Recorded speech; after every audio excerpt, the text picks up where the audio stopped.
నమస్తే న్యూస్ 24 తెలుగుకు స్వాగతం. వార్తలను ముఖ్యాంశాలు చూద్దాం. మొబైల్ ఫోన్ పోయిందా వెంటనే సంబంధిత పోలీస్ స్టేషన్లో కానీ సిఐఆర్ పోర్టల్లో గాని ఫిర్యాదు చేయాలని నిర్మల్ జిల్లా ఎస్పీ తెలిపారు. ఈరోజు స్థానిక పోలీస్ కార్యాలయంలో వివిధ పోలీస్ స్టేషన్లలో మొబైల్ ఫోన్స్ పోగొట్టుకున్న బాధితులకు మొబైల్ ఫోన్స్ కనిపెట్టి తిరిగి జిల్లా ఎస్పీ చేతుల మీదుగా అందజేయడం జరిగింది. జిల్లాలో సిఐఆర్ వెబ్సైట్ ద్వారా గుర్తించి స్వాధీనం చేసుకున్న 397 సెల్ ఫోన్లను వాటి యజమానులకు అందజేయడం జరిగినదని తెలిపారు.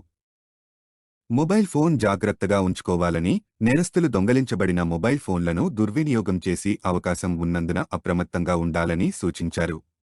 ఈ కార్యక్రమంలో ఏఎస్పీ భాన్సా కాంతిలాల్ పాటిల్ ఐపీఎస్, అదనపు SP AR Venkateswarlu, Nirmal DSP Ganga Reddy, SB inspector Srinivas, DCRB inspector Mallesh, SP CC Venkataramana, IT core SI Ravikumar, police సిబ్బంది తదితరులు పాల్గొన్నారు. లోపల కావాలి